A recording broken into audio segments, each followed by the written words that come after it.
Hello and welcome to my channel, Spiritual Gina, where I encourage you to live from your soul. This channel is all things spirituality, multidimensional healing, and embodiment, and I use tools like human design and tarot to help facilitate that. So this is the Northwood Diaries, and it is episode number 5, and it is entitled Rebirth by 1,000 Deaths. And of course, that is a spin on the saying, death by 1,000 cuts, or something like that. Of course, putting my scorpionic edge twist onto it. But just really wanted to hop into this episode because, like I said, it's about rebirth and coming back to center, coming back to truth. And so, yeah, if you've been following me, then you will know that I've taken a break from posting on basically all social media accounts. That includes Instagram, which is where I was most active on, and also YouTube. I have been somewhat active on Threads, but even recently I've taken a step back from that as well.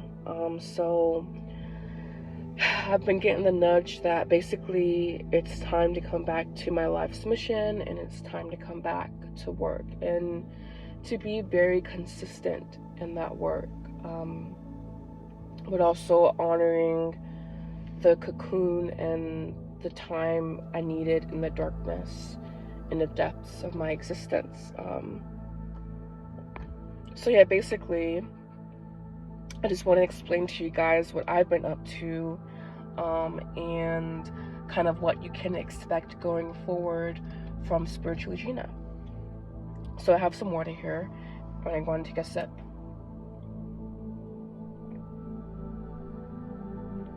It definitely feels overwhelming to be, really grounding something into existence, because I've been, in the ethers and in the head and in the non-physical, doing a lot of healing work. And so now I got the nudge that, now is the time to really just ground in and to really just take the action that I know I need to take, and all of the work that I've been doing multidimensionally will help assist in the action that I've been taking. So, in the time that I have been away, I have been really focusing on multidimensional healing, which is, I feel, a deeper layer of healing that takes into account not only that takes into account what we can perceive with our 5 senses, and also what we can perceive in the non-physical. So for me, that looks like dealing with karmic imprints, karmic entities, etheric body healing, enmeshment traumas regarding childhood upbringing, and how that impacts money, love, relationships, friendships, things of that nature. So it's a very broad spectrum of healing that I have been embarking on, and I would say it's been a journey. It's something wild to basically trace energy patterns throughout your energetic field, and starting that on a somatic level, starting that with the body, but then also broadening that and looking at it also from a psychic level. Essentially, multidimensional healing is psychic level healing, and so I've been using a couple of different systems to facilitate that. First, of course, chakra work. I mean, I know that I am a chakra expert at this point. I know more about the chakras than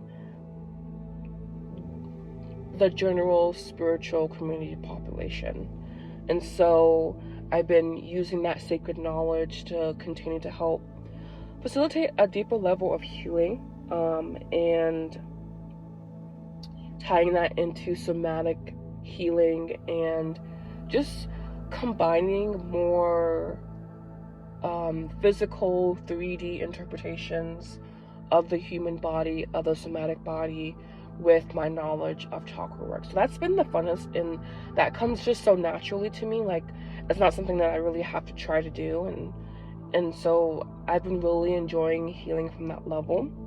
And then of course, I have more systems-based things that I've been doing as well, like the gene keys, astrology, and the destiny matrix. And so gene keys kind of come from did I say human design? No, I did not say human design. So human design, gene keys, astrology, and destiny matrix. And so basically all of these are systems that use our date of birth to generate a certain blueprint. And this kind of ties into the multidimensional healing, because it like shows you where there are karmic residues, karmic imprints. And of course, it's like this beautiful like tier cake of healing that I've been doing while I've been away, that has really been strengthening my capacity to understand the somatic body, but also the psychic mind, or the psychic awareness as well. And so I would say that the chakra work, the somatic work, is kind of like the base layer of that, because that's what I first got into. And then the human design, gene keys. In gene keys, I've been really studying, what is it? I forgot what the sequence is called, but it's a sequence that analyzes your state of mind, your energy imprint from the ages of 0 to 9 months, and then 0 to 7 years, 7 to 14 years, 14 to 21 years. And so I found that to be a really effective way to conceptualize how we are developed in the basis of our subconscious mind, essentially. And I've been doing it in a very energetic, somatic way, versus contemplating the gene keys like the guy Richard Rudd says do.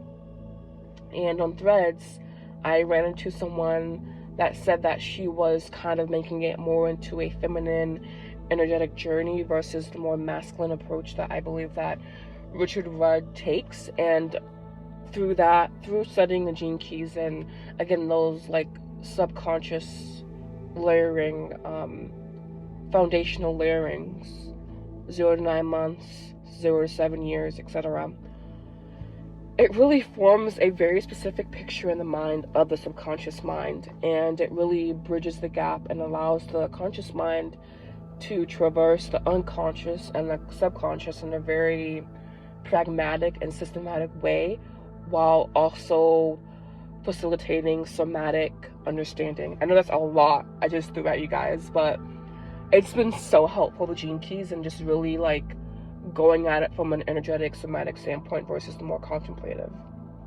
And of course, that ties in with human design. I have a friend, she's really not, she's like, I'm not into human design, then she is into human design, but overall, like, she's a little bit more like iffy about human design, and I could totally understand that.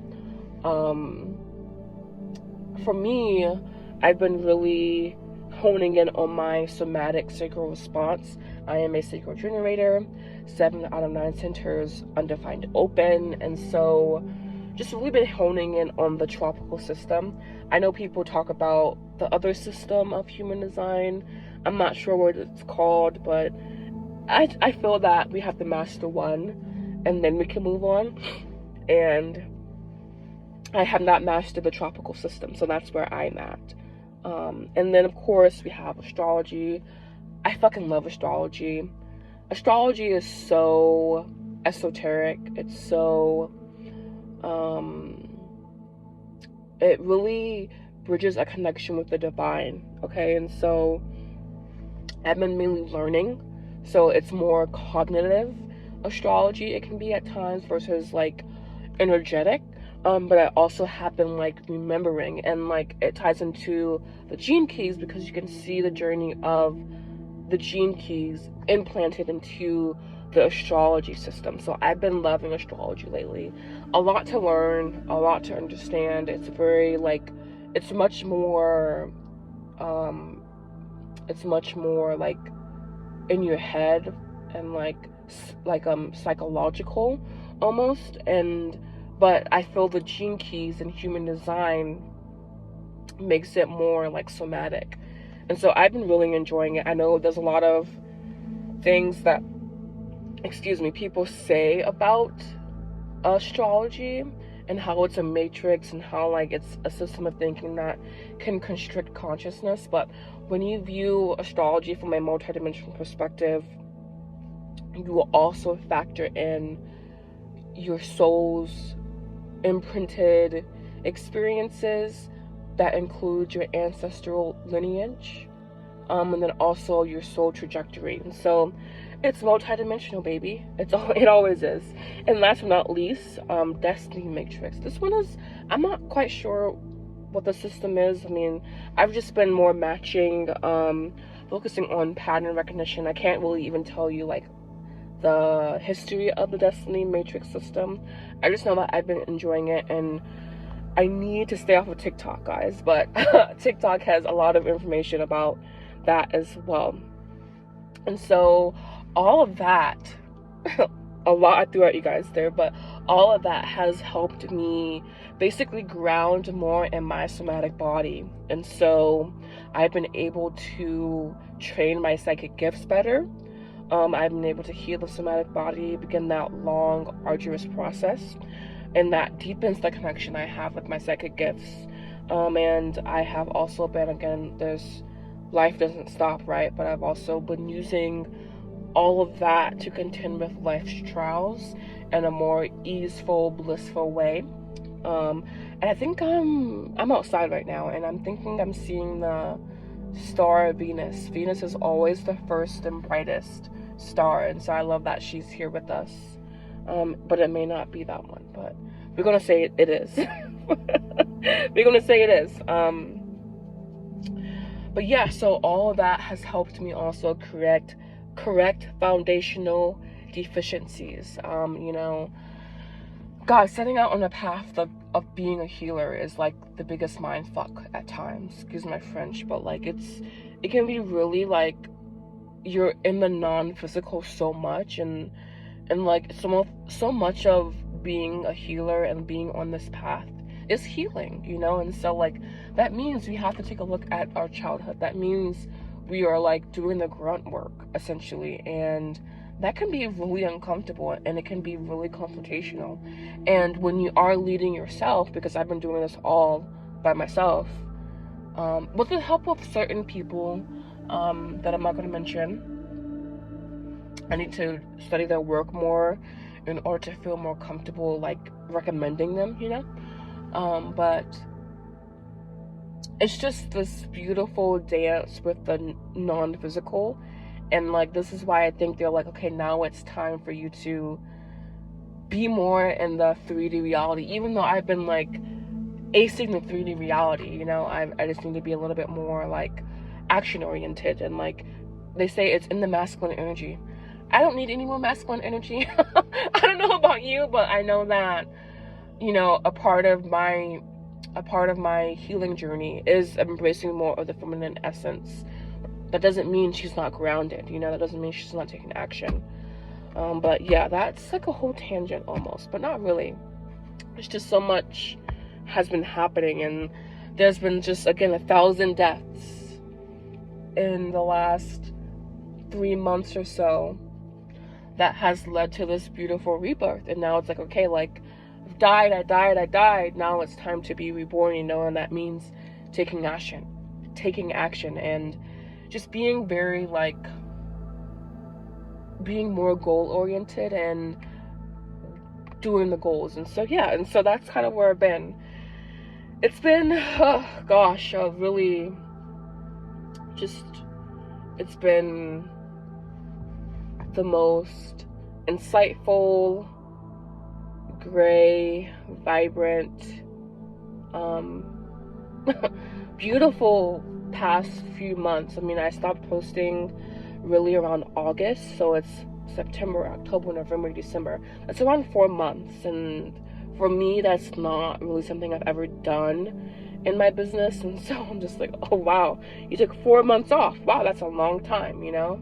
I mean, 3 to 4 months, it's just a while. But all the while, always centering spiritual Gina, always doing like the meditations and whatnot, keeping up with my diet, even though diet's been really difficult for me lately, but just really centering in the soul, and it's very arduous, and so gosh, sometimes I'm like, I think I wouldn't wish this path on anyone, because it is like so confrontational, it's so daunting, but it yields such profound understanding, and it facilitates just so much connection with something outside of yourself, while simultaneously grounding you within your body, and knowing that the body is what facilitates everything, while also taking into account the cosmos itself. And so yeah, it's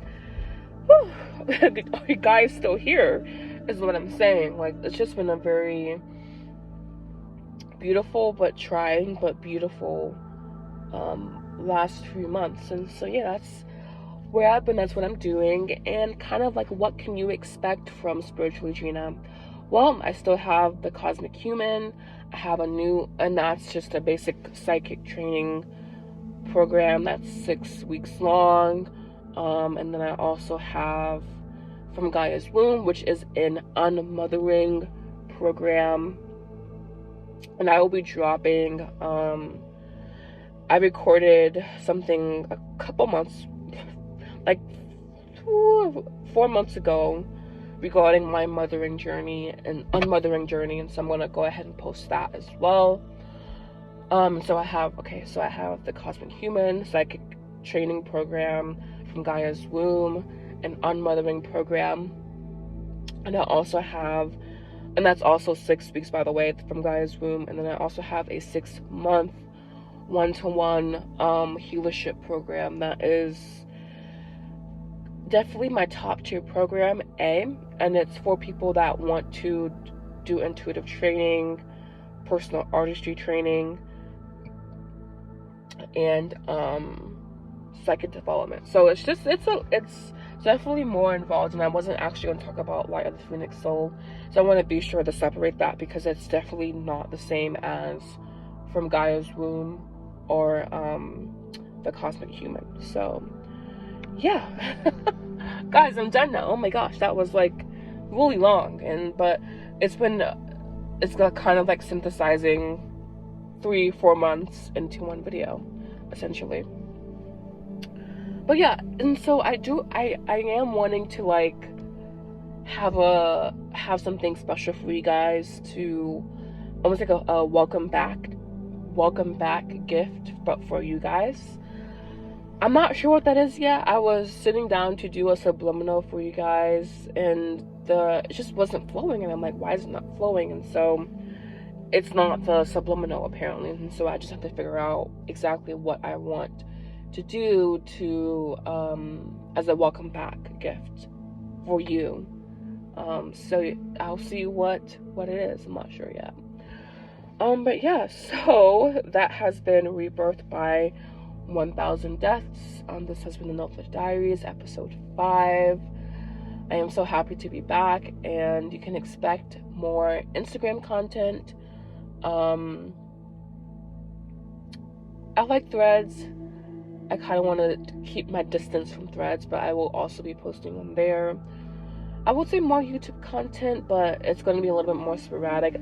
All my content has been planned for Instagram, so that is where you will find me to be most active, at least over the next year or so, because literally, guys, I have like 70 posts like backlogged, and I'm like, wow, like this is all the information that I've been given, and I'm not sharing it. And they're like, we cannot give you any more information, Gina, if you're not going to share it. And so I'm like, cool, whatever, then I will start posting again. So that is what I will do. All right, so thank you guys so much for tuning in. This has been the Notebook Diaries. I am Spiritual Gina. I encourage you to live from your soul. Have a blessed day.